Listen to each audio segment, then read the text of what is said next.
Ya, saudara yang bisa dengar suara saya boleh kasih tanda. Oke.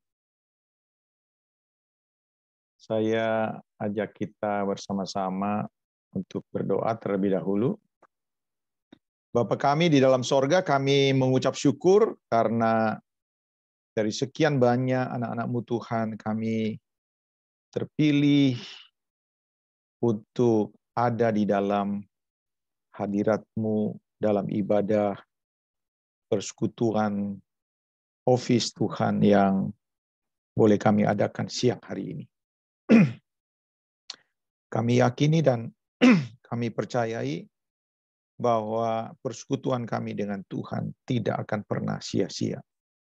Tuhan pasti akan memberkati orang yang mencari Tuhan dengan sungguh-sungguh. Hari ini kami buka hati kami bersedia lagi dituntun, kami bersedia lagi diajar, agar kami terus boleh berjalan, bukan seperti apa yang dunia kehendaki, tapi seperti apa yang Tuhan kehendaki.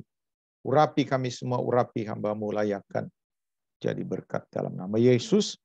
Kami sambut firman Tuhan yang siap diberkati, bersama-sama kita katakan amin. Ya, saudara-saudara, saya sudah dijadiin co-host ya. Saya akan share bahan pada siang hari ini.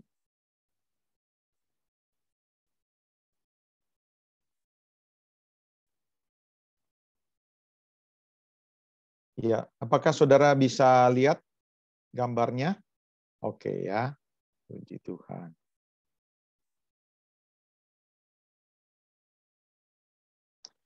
Ya, hari ini saudara-saudara saya akan berbicara dengan tema waspadai penghalang kemajuan setelah merdeka.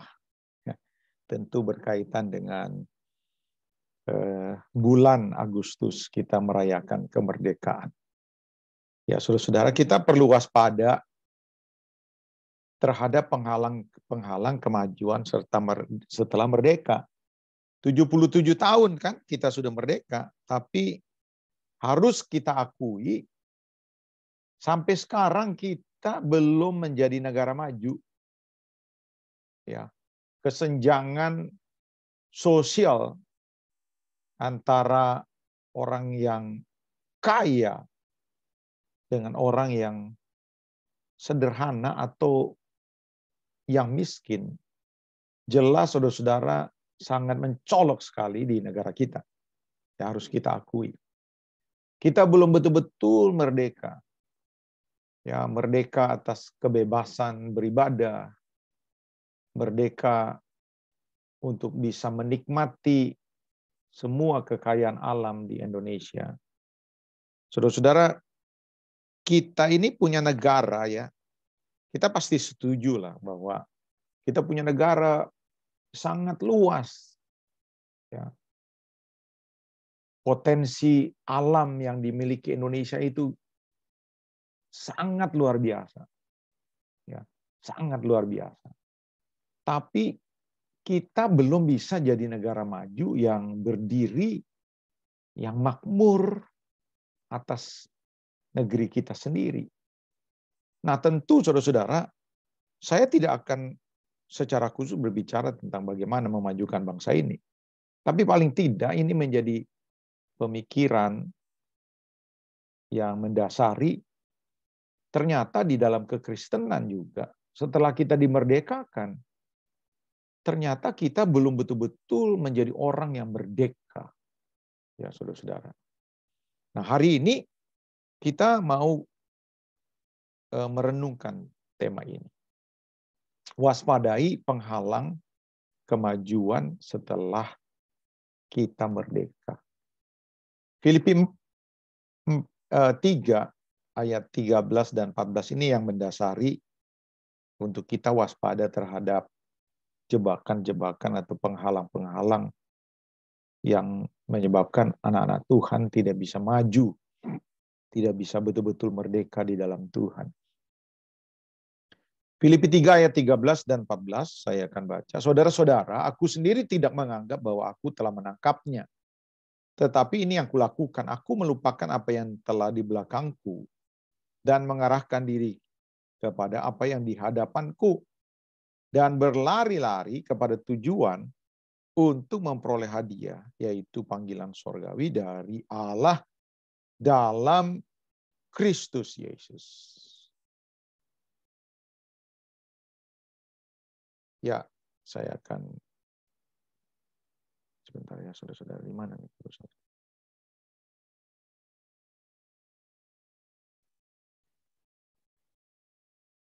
Melatar belakangi hal yang baru saya sampaikan, saya akan kasih beberapa ayat-ayat yang mengingatkan kita semua sebelum kita masuk kepada apa sih penghalang-penghalang yang menyebabkan orang Kristen ya, orang-orang yang sudah percaya, sudah dimerdekakan, tapi tidak betul-betul merdeka. Dahulu kita tuh dijajah. Jadi pas lah kalau kita ngomong bahwa kita ini sudah merdeka, jangan sampai kita hidup di dalam penjajahan lagi. Roma 6 ayat 18 berkata begini, kamu telah dimerdekakan dari dosa. Jadi penjajah kita dulu itu dosa, setan, saudara. Yang akhirnya menjadi tuan atas kita dulu. Kamu telah dimerdekakan dari dosa dan menjadi hamba kebenaran. Tetapi dalam pengharapan karena makhluk itu sendiri juga akan dimerdekakan dari perbudakan kebinasaan dan masuk ke dalam kemerdekaan kemuliaan anak-anak Allah. Alkitab berkata, sebab upah dosa ialah maut. Jadi orang-orang yang belum merdeka ya saudara-saudara sudah ketahuan nasibnya ya sebenarnya.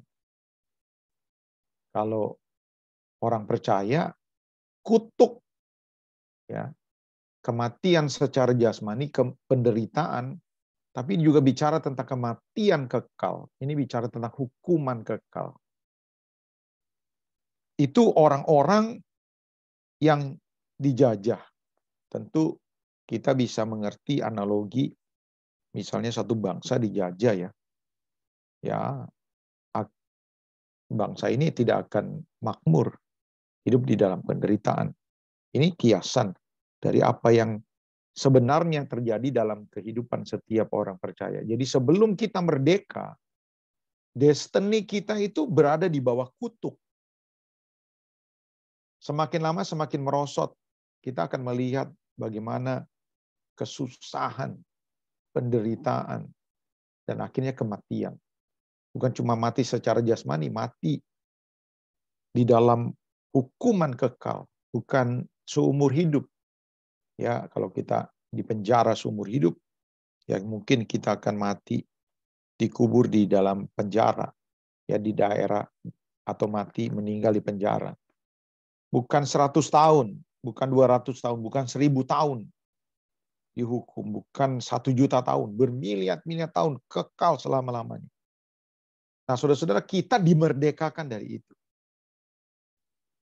Karena apa kita dimerdekakan? Karena kasih karunia. Efesus 2 ayat 8 berkata begini, sebab karena kasih karunia kamu diselamatkan. Dalam konteks kita dimerdekakan. Oleh iman, itu bukan hasil usahamu, tapi pemberian Allah. Itu bukan hasil pekerjaanmu. Jangan ada orang yang memegahkan diri. Jadi kalau kekristenan mengajarkan bahwa selamat juga karena perbuatan baik, pasti salah. Saudara-saudara, kita selamat 100% karena kasih karunia. Bagaimana dengan perbuatan baik? Bagaimana dengan kekudusan, kebenaran?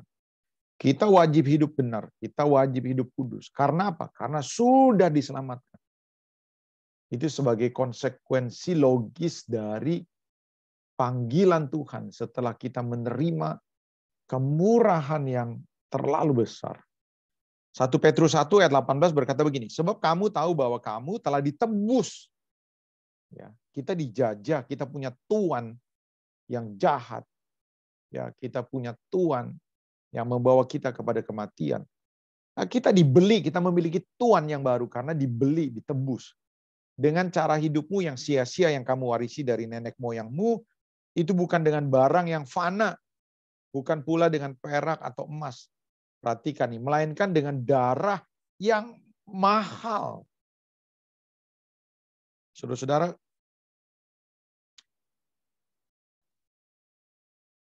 harga tebusan saudara oleh Kristus itu begitu mahal. Salah satu yang menyebabkan ini begitu mahal adalah dikatakan gini, darah Kristus yang sama seperti darah anak domba yang tak bernoda dan tak bercacat. Ini yang mahal. Ketidakberdosaan Kristus itu bukan hal yang gampang. Tidak ada seorang pun di dunia, saudara-saudara, yang sanggup untuk betul-betul tidak berdosa. Tidak ada. Kecuali Kristus. Untuk mempertahankan hidup tidak berdosa sedikit pun. Itu begitu mahal. Dan itu adalah bayaran saudara. Demi apa? Demi memerdekakan kita. Namun saudara-saudara, kita masuk ke poin yang saya akan bawa saudara untuk kenapa saudara perlu waspada dengan penghalang-penghalang kita untuk merdeka sejati. Lihat ya, kita itu dimerdekakan bukan sekedar selamat dari api neraka. Walaupun itu sesuatu yang harus patut layak kita beri syukur. Tapi ternyata saudara-saudara, ketika Tuhan menebus kita, bukan sekedar kita selamat dari api neraka. Namun untuk satu tujuan, apa ya saudara-saudara? Supaya kita menjadi seperti Kristus. Ingat nih, tentu saudara-saudara kenapa Tuhan ingin kita hidup, ya, memiliki kehidupan yang semakin lama semakin seperti Kristus. Tentu ada sebabnya. Kenapa? Bukan cuma untuk selamat. No. Ya, saudara-saudara. Kalau saudara perhatikan seperti Kristus seperti apa ya?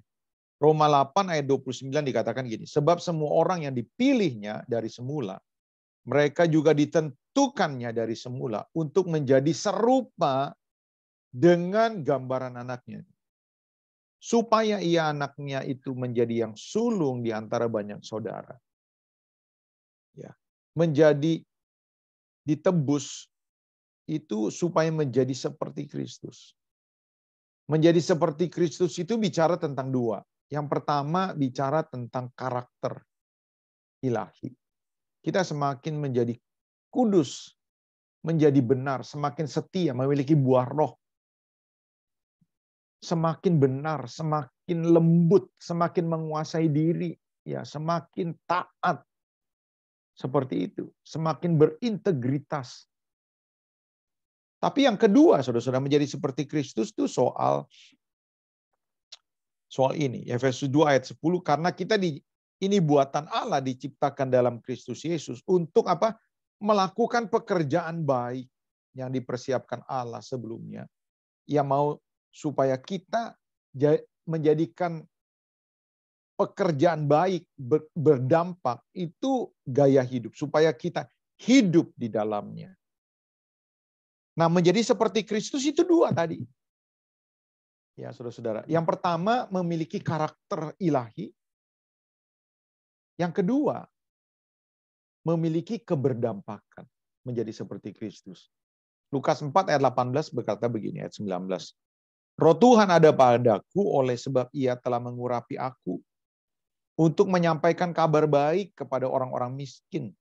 Dan ia mengutus aku untuk memberitakan pembebasan kepada orang-orang tawanan dan penglihatan bagi orang-orang buta, untuk membebaskan orang-orang yang tertindas, untuk memberitahukan tahun rahmat Tuhan telah datang. Jadi Tuhan diutus, ya saudara-saudara, untuk ngapain? Sembuhin orang sakit. Menyembuhkan orang-orang yang terluka, orang-orang yang dikecewain, orang-orang yang mengalami luka batin, begitu banyak. Orang-orang tidak melihat cahaya kemuliaan Tuhan.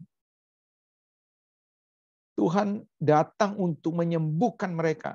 Bukan cuma menyembuhkan orang terluka, Tuhan menyembuhkan Tuhan membebaskan orang-orang yang tertindas, orang-orang yang terbelenggu, terikat dosa, ya, terikat perjudian, terikat kebiasaan buruk, terikat masa lalu, terikat dosa-dosa kenajisan. Supaya apa? Supaya mereka melihat betapa hebatnya Tuhan. Dan mereka tertarik dan mengetahui siapa Kristus. Dan akhirnya orang boleh percaya kepada Kristus dan diselamatkan. Nah, saudara-saudara, ketika saudara dimerdekakan, bukan sekedar untuk sekedar selamat. Tapi saudara diminta untuk terus mengalami improvement. Ya. Agar kita mengalami progres, perkembangan menjadi seperti Kristus. Soal karakter ilahi. Tapi juga soal keberdampakan. Makanya Yohanes 17 ayat 18 berkata begini. Sama seperti engkau telah mengutus aku ke dalam dunia. Lihat ya. Demikian pula aku telah mengutus mereka. Mereka ini orang-orang percaya. Murid-murid Tuhan. Kita ini orang percaya. Dijadikan murid ke dalam dunia. Jadi sama. Jadi keselamatan, kemerdekaan yang diberikan kepada kita bukan cuma akhirnya merdeka dari kematian kekal, tapi kita dimerdekakan untuk memiliki karakter seperti Kristus, memiliki karya, keberdampakan yang memberkati banyak orang. Nah, saudara-saudara, kenapa kita dipanggil untuk menjadi seperti Kristus yang ditandai dengan karakter ilahi dan keberdampakan? Ini, saudara-saudara. Jadi menjadi seperti Kristus itu ternyata syarat untuk menerima kemuliaan yang melebihi segala-galanya. Dan ikut memerintah bersama Kristus dalam kerajaan 1000 tahun di bumi ini dan dalam langit dan bumi yang baru. Kalau kekristenan saudara tidak memiliki kerinduan untuk betul-betul rindu gimana ya Tuhan memimpin DKI Jakarta ya. Ya, kita akan mendapatkan pemimpin baru 2 bulan lagi, walaupun itu cuma PLT. Kita berharap ya pemimpin baru ini yang 2 tahun menuju ke 2024 ya menjadi pemimpin yang baik. Atau 2024 kita pengen presiden Indonesia adalah presiden yang paling tidak meneruskan jejak apa yang sudah dilakukan oleh Presiden Jokowi. So ada tanda-tanda banyak perubahan di mana-mana. Tapi sudah pernah enggak sudah bayangin gimana ya kalau Tuhan Yesus yang memimpin Jakarta? Oh bukan cuma Jakarta, Bandung juga, Banten juga. Oh bukan cuma Bandung, Banten, Jakarta. Tapi seluruh Jawa. Bukan seluruh Jawa ya, seluruh Indonesia. Gimana ya? Bukan seluruh Indonesia, seluruh dunia, saudara-saudara. Dan itu akan terjadi. Jadi waktu Tuhan Yesus datang pada kali yang kedua, dia akan betul-betul memimpin dunia. Apakah saudara pernah berpikir dan menantikan itu, mempersiapkan itu? Saudara-saudara dengar nih. Ya, sekali kelak Tuhan akan menyatakan itu. Dan dia akan bersama-sama dengan orang percaya. Untuk apa? Memerintah. Tapi hal itu tidak akan diberikan kepada orang yang sekedar hidup merdeka, tapi saudara-saudara tidak mempersiapkan sesuatu yang dipersiapkan Tuhan. 2 Korintus 5 ayat 10 berkata begini. Sebab kita semua harus menghadap tahta pengadilan Kristus supaya setiap orang memperoleh apa yang patut diterimanya. Sesuai dengan apa yang dilakukannya dalam hidupnya. Ini baik ataupun jahat. Ini bukan penghakiman tata putih ya untuk masuk neraka atau tidak. Ini bicara tentang tahta pengadilan Kristus yang menilai setiap orang percaya. Kita layak enggak berdampingan dengan Tuhan. Bisa saja saudara-saudara, saudara selamat. Tapi saudara tidak diperkenankan untuk melihat Tuhan. Atau berdampingan dengan Tuhan. Atau bahkan bisa memerintah bersama dengan Tuhan. Tidak, saya percaya itu. Coba kita lihat dalam 1 Korintus 3 ayat 11. Karena tidak ada seorang pun yang dapat meletakkan dasar lain daripada dasar yang telah diletakkan. Ini kan keselamatan, ini saudara-saudara. Kemerdekaan. Yaitu Yesus Kristus. Entahkah orang membangun di atas dasar ini dengan emas, keselamatan itu harus dibangun. Kemerdekaan itu harus dibangun. Entahkah orang membangun di atas kemerdekaan, keselamatan ini dengan emas, perak, batu permata. Ini kualitas yang pertama. Tapi ada kualitas yang kedua, atau dengan kayu, rumput kering, atau jerami. Sekali kelak, perhatikan saudara-saudara, artinya akan ada waktunya. Pekerjaan masing-masing orang akan nampak, karena hari Tuhan akan menyatakannya. Sebab ia akan nampak dengan api, dan bagaimana pekerjaan masing-masing orang akan diuji oleh api itu. Jika pekerjaan yang dibangun seorang tahan uji, saudara lihat ya, ia akan mendapat apa? Upah, bukan keselamatan. Keselamatan sudah finish. Karya salib Kristus. Tapi soal upah, soal apakah dia layak berdampingan, menata dunia. Ya saudara-saudara. Mendapatkan kemuliaan. Kemuliaan itu melebihi segala-galanya saudara-saudara. Melebihi jalan-jalan ke Eropa. Melebihi dapat bonus. Melebihi kita akhirnya selesai cicil ruko, cicil rumah, cicil mobil. Melebihi seks, melebihi segala-galanya. Dan itu tidak akan dikasih kepada sembarangan orang.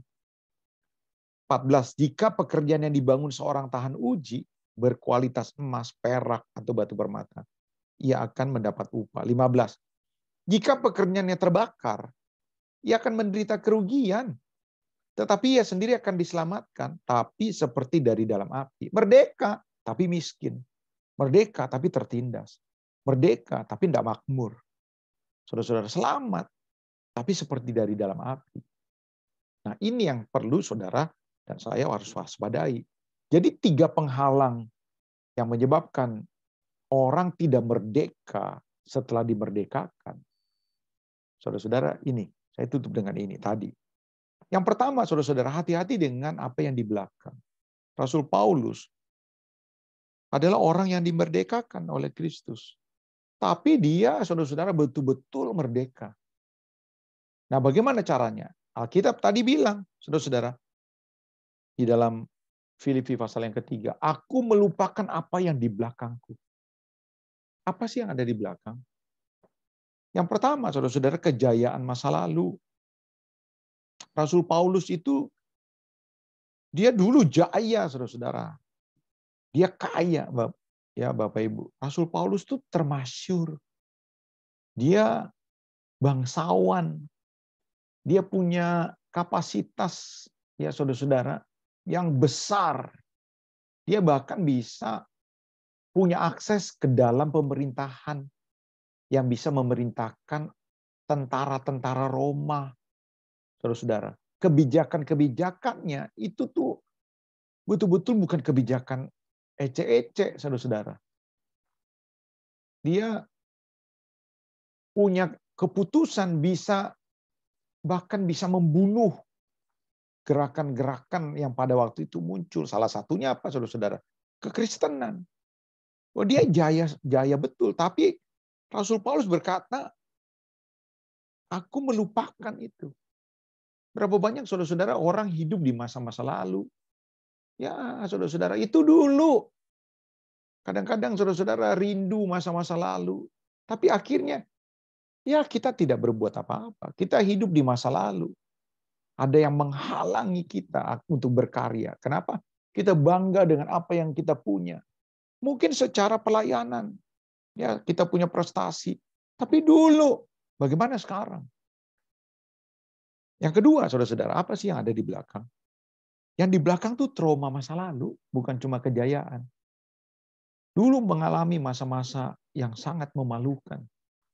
Mungkin keluarga ada yang melakukan tindakan kriminal, sehingga anggota keluarga ada yang dipenjara. Sehingga ketika kita ingat peristiwa itu atau membicarakan anggota keluarga kita, kita bisa menjadi malu.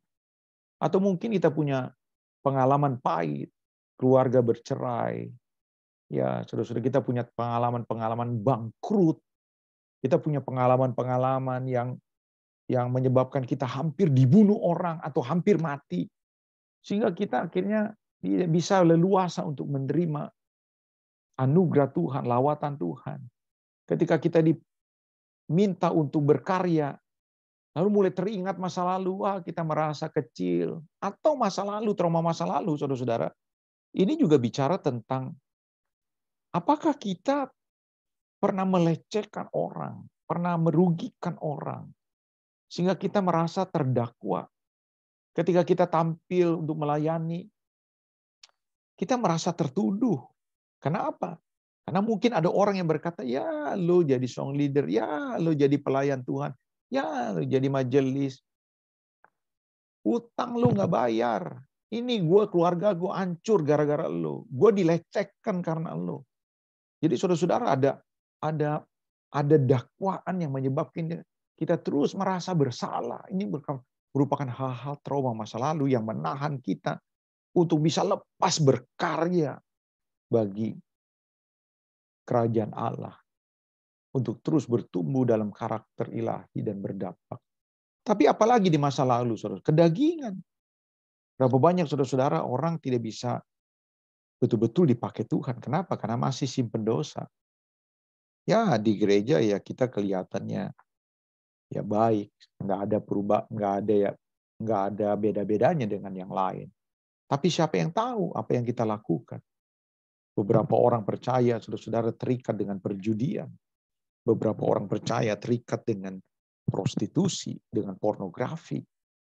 Beberapa mereka hidup di dalam perselingkuhan. Beberapa mereka terikat dengan narkoba. Beberapa mereka punya bisnis kotor.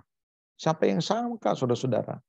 Kita sedang dipertontonkan dengan hal yang memalukan bagi kekristenan. Jenderal Ferdy Sambo, saudara-saudara, dia kan orang Kristen. Dia anggota majelis salah satu gereja. Bayangin, saudara-saudara. Dia diduga terlibat terhadap jaringan-jaringan judi online yang miliaran, ratusan miliar, saudara-saudara. Dan akhirnya dia melakukan satu tindakan yang sangat memalukan. Dia bunuh orang. Dan dia bahkan bunuh ajudannya sendiri.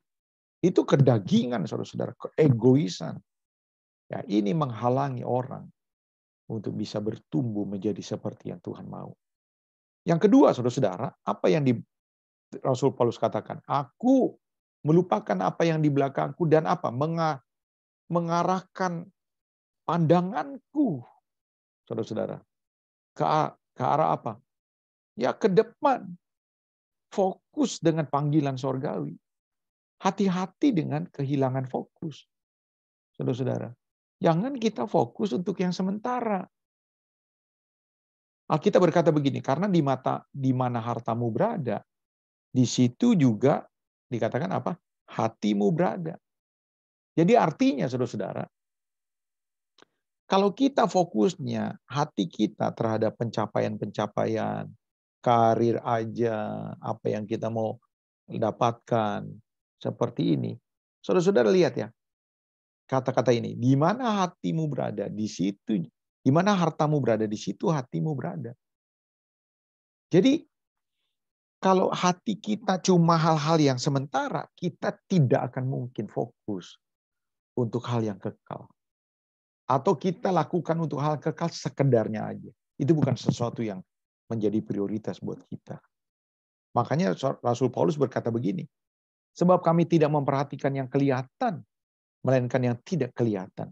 Karena yang kelihatan adalah sementara, sedangkan yang tidak kelihatan adalah kekal. Jadi saudara-saudara, bagaimana kita dipandang oleh Tuhan, memiliki kapasitas untuk bisa berdampingan dengan Tuhan. Kalau saudara-saudara, kita tidak punya hati untuk apa? Untuk kekekalan. Semuanya sekedarnya saja. Makanya saudara-saudara, ini berkaitan dengan yang terakhir nih. Kalau saudara baca di dalam Filipi 3 tadi di awal dikatakan, aku melupakan apa yang di belakangku, mengarahkan pandanganku terhadap panggilan. Dan yang ketiga, berlari-lari untuk apa? Untuk hadiah. Jadi kalau saudara perhatikan di dalam sebuah pertandingan. Saya kutip 1 Korintus 9 ayat 25. Tiap-tiap orang yang turut mengambil bagian dalam pertandingan, ini atlet ya saudara-saudara. Langsung ya, bukan atlet RT kayak 17 Agustusan. Ini udah atlet dunia. Ya, tingkatannya langsung olimpiade lah.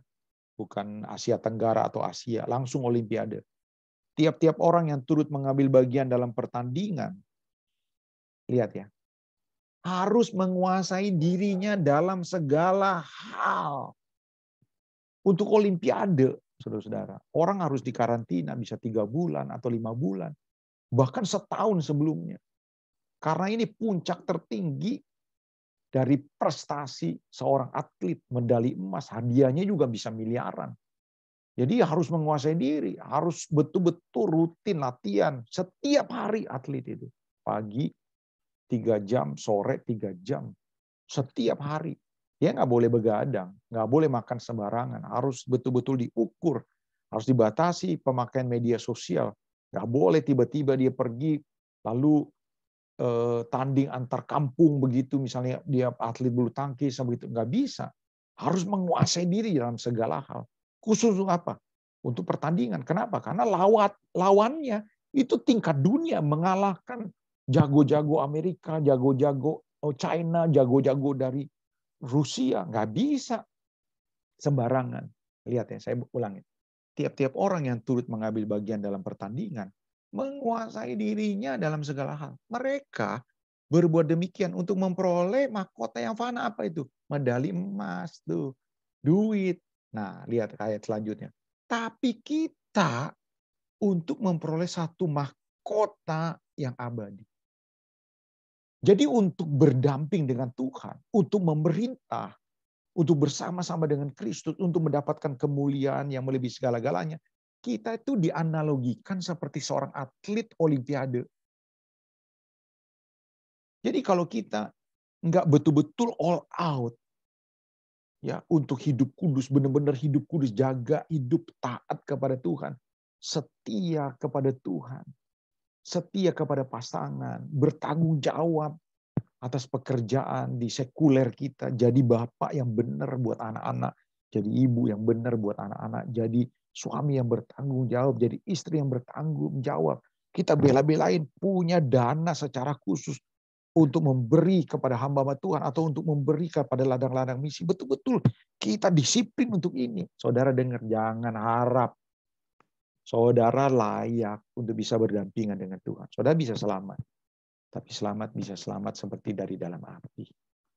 Jadi perhatikan baik-baik bagaimana kita mengisi keselamatan, mengisi merdeka. Hati-hati dengan penghalang. Penghalang yang pertama tadi, ya saudara-saudara, hati-hati dengan apa yang di belakang. Kejayaan masa lalu, trauma masa lalu, kedagingan. Yang kedua, hati-hati saudara bisa kehilangan fokus. Jangan sampai fokus kita untuk hal yang sementara. Akhirnya kita kehabisan kesempatan untuk berkarya untuk hal yang akan datang. Yang ketiga, saudara, hati-hati keengganan, kemalasan, ketidakdisiplinan menyebabkan kita tidak all out untuk perkara-perkara yang menyukakan hati Tuhan. Ini kira-kira yang bisa saya sampaikan kepada setiap saudara dimanapun saudara berada. Mari kita tundukkan kepala. Bapa kami dalam sorga, terima kasih untuk renungan yang boleh kami dengar siang hari ini. Buat setiap kami yang sudah dimerdekakan dengan harga yang mahal. Boleh sadar bahwa kami harus terus berjuang all out. Dimanapun kami ditempatkan. Siapapun kami. Apapun yang Tuhan percayakan, Tuhan ajar kami untuk betul-betul fokus untuk berkarya. Bukan untuk yang sementara, tapi untuk yang kekal. Jamah setiap kami Tuhan, supaya kebenaran firman Tuhan kami hari ini betul-betul memberikan inspirasi untuk kami mengisi kemerdekaan, keselamatan yang Tuhan sudah bayar dengan harga yang mahal, dengan hal-hal yang menyukakan hati Tuhan. Dalam nama Yesus kami berdoa, haleluya. Amin.